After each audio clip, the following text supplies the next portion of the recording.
Salut, prieteni! Astăzi vom discuta despre o mașină care provine din China și mai exact despre Geely Coolray din 2023 și cu motorizare de 1.5 turbo pe benzină, 175 de cai. Pentru cineva pare mult, pentru cineva puțin, dar despre asta discutăm imediat.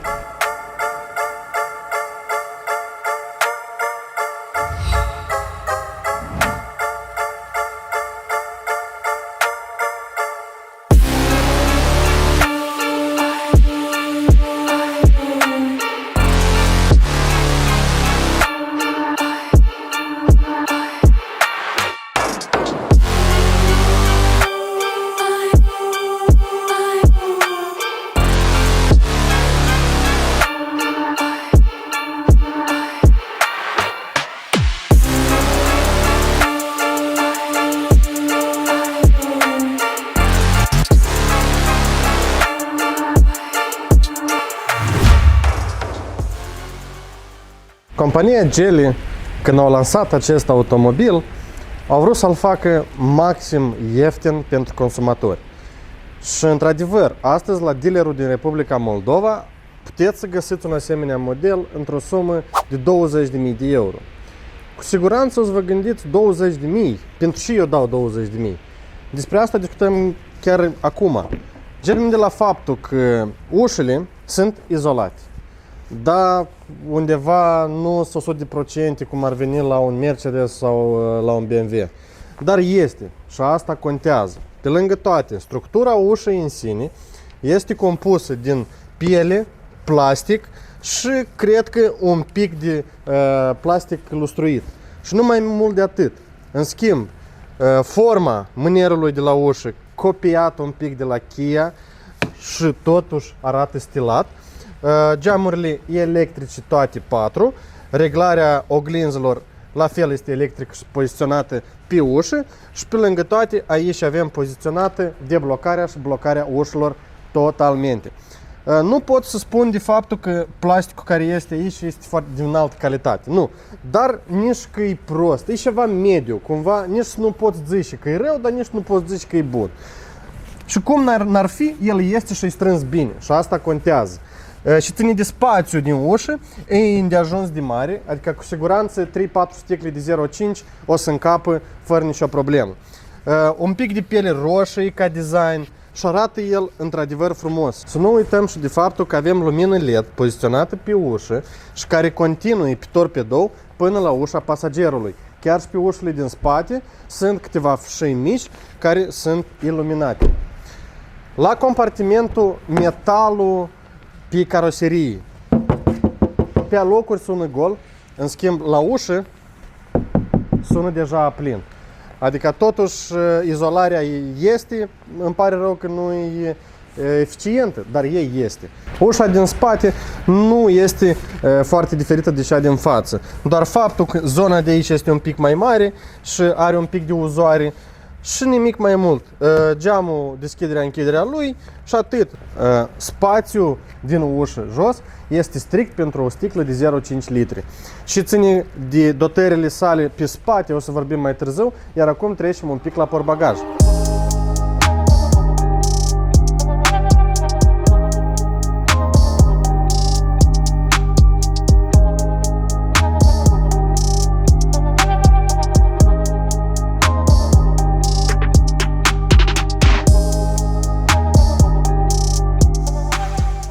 Datorită faptului că aceste automobile sunt expuse în 4 completații diferite, iar la noi este varianta Sport, aici avem un spoiler care este din carbon și el este încadrat perfect în stilul mașinii. Farurile din față, într-adevăr, ai senzația că parcă seamănă ceva cu Porsche. Dar dacă atragem atenția la zona de aici, cât de minuțios au fost făcute farurile, cât de bine ele se prevăd aici, ai senzația că sunt 3D. Și asta, într-adevăr, mă uimește, pentru că nu m-am așteptat la o mașină chineză să văd o asemenea calitate, cel puțin din punct de vedere vizual. Cât de portbagaj. El este electric, cam greu să deschide. Capacitatea lui m-a uimit. 330 de litri. Nu cum? Voi vreți să vă încadrați în categoria crossover. Cu 300 de litri? care, nu știu, la Opel în cap 200, cred, și aici 300. Adică la compartimentul loc e puțin, într-adevăr e puțin. Și concurenții lui, care se pot găsi astăzi pe piață, nu oferă loc mai mult, din păcate. Deși astăzi Geely nu a putut să facă un pic mai lung, un pic mai mult spațiu, ține încă de aflat. Lumina din portbagaj este poziționată lateral și îmi pare foarte bine pentru că nu o acoperi în momentul în care încarci ceva în portbagaj. Pe lângă toate, bara din spate nu este exagerat de ridicată, datorită căruia nu îți creează dificultăți când încarci anumite bagaje. Iar și ține de materialele care au fost folosite în portbagaj, începând de la ușa portbagajului, care este full plastic și e s-aude că nu e foarte bine strânsă. Prin toate zonele portbagajului tot este plastic și el tot s-aude. Această prelată este dură, dar e tot îmblă și tot s-aude din simplu motiv că nu este fixată cumva aici. Poți să o scoți foarte ușor și să o pierzi undeva pe drum, cu siguranță. Deși nu s-a putut face aici mai calitativ, ține să întrebăm pe Geely. Cam asta e tot ce puteți să găsiți în portbagaj și ține de spațiu din interiorul portbagajului, cumva de sub la capac. Avem o roată de rezervă, stingător, semnul de avarie și cred că câteva unelte exact cât poți să-ți schimbi roata de rezervă și nu mai mult de atât. Din păcate, izolarea aici nu-i, pentru că din momentul în care îi deschizi capacul, automat tu vezi metalul de la caroserie. Da, și puteți făcut mai calitativ.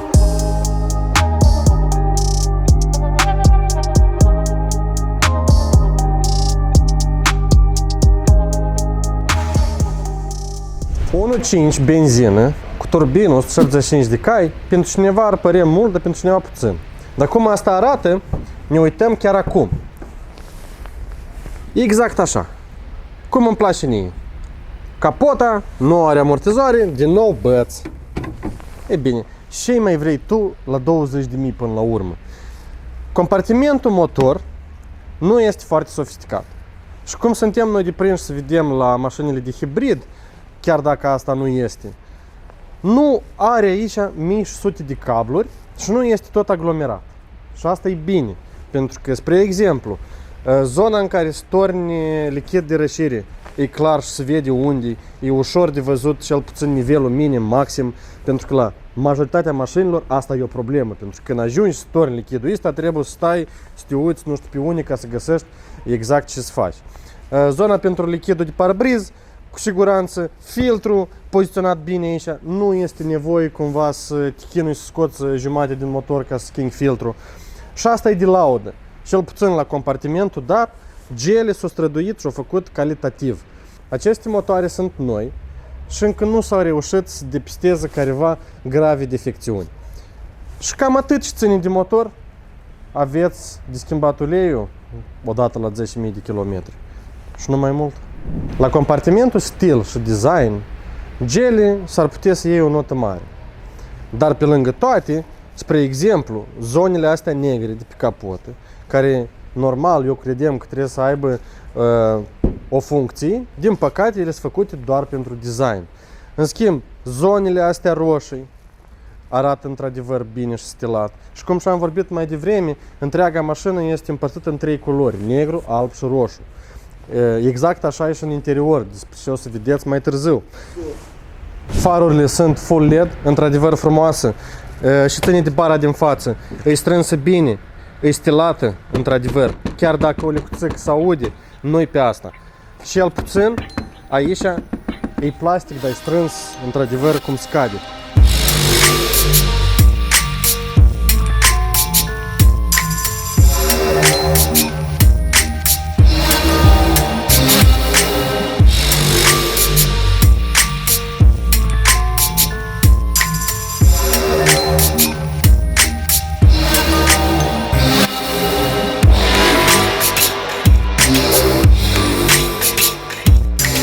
Deci Geely spune astăzi că la procurarea unui automobil ca acesta, el poate să ne ofere nou asistentul de parcare și mai exact, se parchează el singur. Ei bine, hai să vedem acum cum întreg procedeul. Selectăm asistentul de parcare. Noi putem să selectăm 3 tipuri de parcare. Paralel, înclinat, noi să-l alegem vertical. Acum trebuie să alegem exact locul care îl dorim noi, că totul este vizibil pe cameră. Spre exemplu, noi, iată așa, ne-am oprit, așa că noi putem să selectăm. Spre exemplu, eu vreau tot să te parchez, iată aici. Hop, l-am selectat. Start parking. În cazul în care începeți operațiunea dată, este nevoie să nu atingeți pedalele și nici volanul. Deci, start. Gata. Noi am luat mâinile și picioarele de pe pedale și de pe volan. Deci el singur acum încearcă să parcheze. Ne arată și distanța. Singur învârtește, singur. E destul de ok. Adică eu mă simt sigur, dar totuși o să țin un pic așa piciorul mai aproape de pedala de frână, în caz de ceva, să nu plecăm la vale. Hop. Da, interesant. Chiar dacă Geely este compania împreună cu Volvo, ei oricum au reușit să facă un asistent de parcare destul de interesant. Bravo Geely pentru asta. Sperăm că asta funcționează în toate situațiile și nu doar în situația în care nu ai nimeni stânga-dreapta, dar chiar și așa, asta e chiar interesant și bine. Din păcate, timpul astăzi nu ține cu noi și suntem nevoiți să filmăm pe ploaie, dar asta cred că o să ne ajute ca să vedem exact cum se comportă acest automobil și în condițiile de ploaie și să vedem dacă cumva diferă asta de condițiile normale. Teoretic n-ar trebui, dar începem de la faptul că cruise control adaptiv, menținerea în bandă, asistentul de volan sau, spre exemplu, în momentul în care cruise-ul depistează un automobil în față, ține o distanță de aproximativ 5-6 mașini, ca tu nu cumva să te apropii de mașina din față și el micșorează viteza până la viteza celuia din fața ta. În schimb, aici este o problemă. Și problema constă în faptul că în momentul când este vreo curbă mai în lung și ai mașină din față, el consideră că mașina care îți vine din față e mașina din înaintea ta și din cauza asta el frânează. Și aici, din păcate, Geely nu s-a gândit la compartimentul dat, pentru că eu, setându-mi viteza de 90 la oră, mergând într-o curbă, el ne-o scade la 70 foarte brusc. Și nu e foarte ok, eu consider. Pe lângă toate, panoul de la șofer ne dă nouă datele de tire pressure, adică de presiune în roți. Și cumva, iată, i-am observat. De pe loc, când am pornit, presiunea în roți a fost 2 și 1, 2 și 2. După au mers pe traseu, deja e 2, 3 și toate 4 roți. Pe lângă toate, la drum lung, cu siguranță, chiar dacă izolarea aici este, e puțină. Pentru că oricum vântul, ploaia, toate zgomotele din exterior sunt destul de accentuate în salon. Și ne ajută pe noi aici, evident, că muzica, care putem să o pornim și gata, ai uitat de tot ce sună prin prejurul tău. Nu-i pe asta. De consum vreau un pic să discutăm și mai exact repet că 1.5 benzină, 145 de cai, varianta Sport, în cartea tehnică este specificat că e un consum între 5 întreg și 5 litri până la 7 întreg și 5. În realitate, lucrurile stau complet diferit.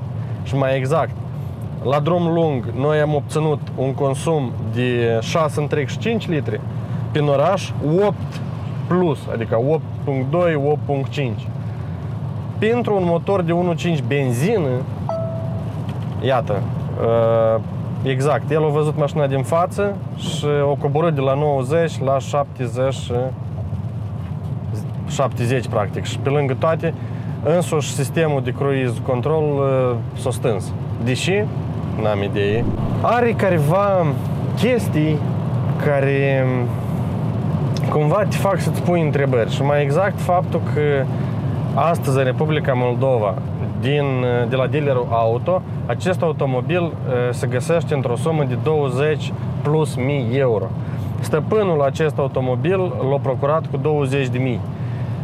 Consider că la 20.000 de euro astăzi mari concurenți nu se găsesc. El mi-a spus așa, când la întrebarea deși ai decis să iei Geely, dar nu un alt automobil, el mi-a zis că pe dotările care le are el, concurenții săi sau mașinile aproximativ la același preț nu le au. Dar eu acum înțeleg că dotările care el le are, din păcate, nu sunt de cea mai bună calitate. Ele lucrează straniu pe alocuri. Adică ori eu dau 20.000 și primesc dotările așa cum se cuvine, ori eu dau 20.000, dar primesc dotări de tot felul de care sunt, dar ele toate lucrează straniu. E bună întrebare. Deși, cum, chiar și display-ul de navigație de aici la mass media, pe alocuri are întârzieri, pe alocuri se gândește mai mult și ține de lumina adaptivă. Deci, da, noi astăzi suntem într-o zi fără soare, înnourat, cu ploaie. Dar el, periodic, lui se pare că lumină este, alte ori el consideră că lumină nu-i. Și pe anumite porțiuni de drum, el ba stânge, ba aprinde, ba stânge, ba aprinde. Iar senzorul ăsta de lumină, nu știu, deși e gândit atât de straniu, deși el lucrează așa. Și că toate dotările care le are, ele toate sunt așa. Parcă ei este, dar el lucrează straniu. Deși, Geely, da, eu înțeleg, voi faceți mașină de 20.000.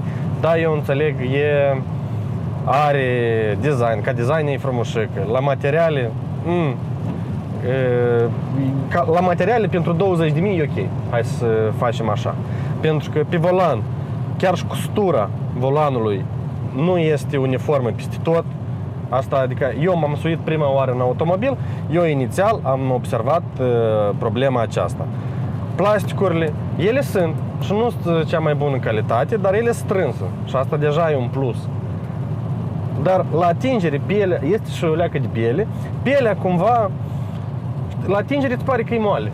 Dacă îmi stai așezat în scaun, înțelegi că el cântărește destul de tare.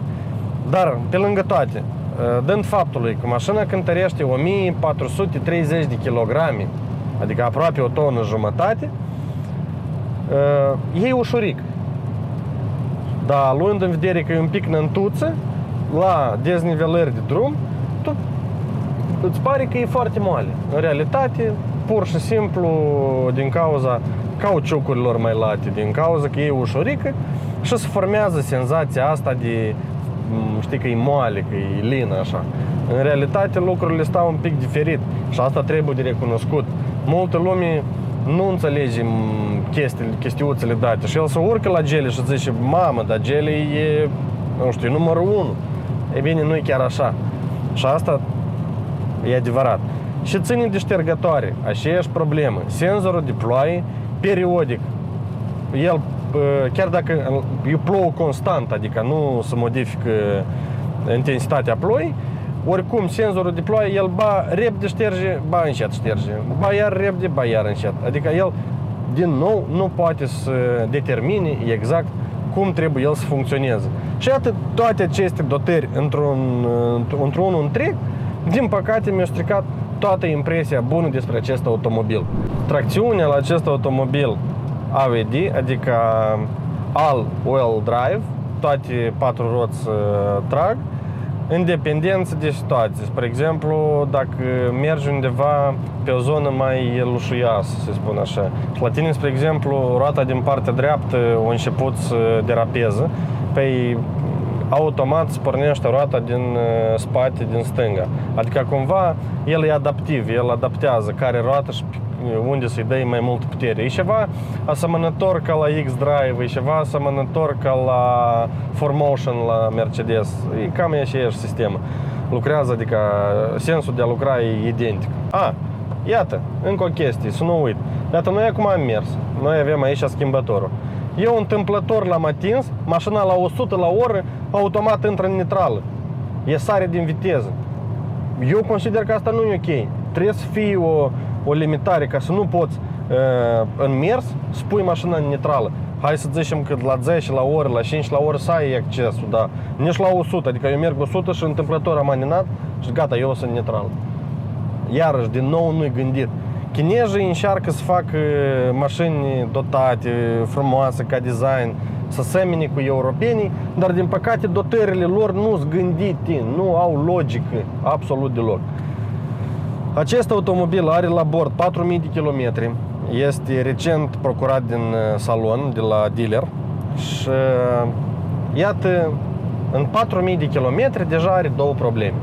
Prima, stăpânul, cu părere de bine sau cu părere de rău, fiind nevoit să meargă într-o călătorie mai îndepărtată, a forțat un pic motorul și cutia la o distanță mai lungă și cutia a zis că mă scuzați, dar eu nu mai merg. Adică a început să-i arăte defecțiuni. El a mers la dealer, dealerul din nou adaptează cutia și acum el e nevoit până la 7 sau 8000 de kilometri din nou să meargă limitat până în 120 pe drumul lung și prin oraș să nu o forțeze. Eu consider că astăzi, în 2023, când producătorii auto, cum ar veni BMW, Toyota, cine mai era acolo, adică mai multe mărci de mașini, ei fac în așa fel încât tu când cumperi mașina de la dealer, tu deja nu mai ai problema asta ca să mai mergi cu dânsa încă nu știu câte mii de kilometri până când să poți să-i afli tot potențialul. Da, și asta e destul de problematic, din păcate. A doua problemă ar fi că la pornirea automobilului și pornirea climei, mașina, chiar dacă deja are 90 de grade a motorului, dar însuși clima încă nu suflă cald. Adică el suflă cald undeva aproximativ peste vreo 20 de minute. Și din nou stăpânul s-a adresat la dealer, dealerul a zis că veniți, noi din nou să facem un fel de update la climă și ea să lucreze cum se cade. Eu înțeleg că e mașină nouă. Eu înțeleg că poate e încă nu-i testat îndeajuns și toate nuanțele astea sunt problematice. De acord. Băi băieți, dar totuși, voi scoateți o mașină în piață, dar faceți-o cât de cât și ok. Da, eu sunt de acord, la 20.000 puține pretenții trebuie să ai. Dar eu le am, din păcate. Mie mașina îmi place cum se comportă, se manevrează destul de binicel, accelerează destul de ok, chiar dacă nu prea pot acum să testez exact lucrul motorului și a cutiei. Cel puțin e că eu am 100 și ceva de kilometri deja condus, mie îmi place, e destul de ok, e destul de confortabil, arată bine ca design. Momentul de care eu încă posibil că n-l cunosc eu și s-ar putea să-l cunoașteți voi, e faptul că volumul muzicii eu îl pot modifica doar de la volan, pentru că în panoul de display eu n-am găsit niciun buton care pot să reglez volumul la muzică. Dacă voi știți unde se află butoanele cele, vă rog scrieți în comentarii. Astăzi am avut ocazia să testăm un chinez din talpă și la întrebarea merită acest automobil 20.000 de euro, cu siguranță da. Chiar dacă dotările nu sunt făcute până la capăt. Chiar dacă sunt careva minusuri, oricum el își merită banii. Tu nu poți ceri dintr-o mașină mai mult de atât. Concurentul său principal, Honda CHR, nu este mai bună și nu este mai rea. Cu siguranță, dar în schimb este mai scumpă. Noi cei de la Moldrive considerăm că acest automobil merită banii săi. Din partea noastră videoclipuri mai noi, din partea voastră like, subscribe, clopoțelul și ne revedem data viitoare. Pa, pa!